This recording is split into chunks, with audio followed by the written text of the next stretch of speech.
ఇప్పుడే boating start అయింది. ఇదంతా కూడా లక్నవరం చెరువు.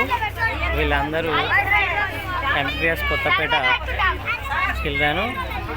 ఇందు లోపల పిల్లలు ఇంకా వేరే విలేజ్ నుండి వచ్చిన వాళ్ళు, విహారయాత్రకు వచ్చిన వాళ్ళందరూ కూడా ఇందు లోపల ఉన్నారు.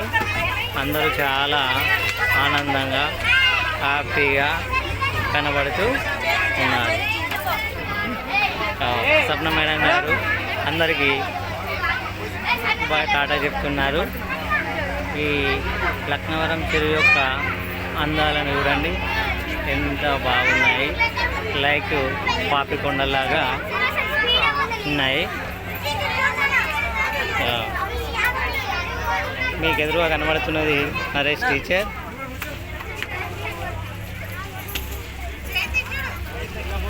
అంతా కూడా లక్నవరం చెరువు ఒక కొండలు చాలా బాగున్నాయి.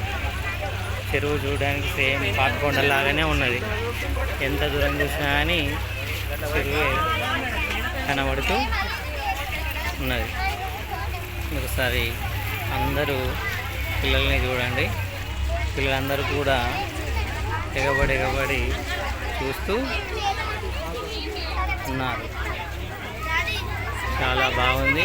ఇలాంటి ఆనందాన్ని మనం ఎన్ని వేలు ఇచ్చినా కానీ కొనుక్కోలేము.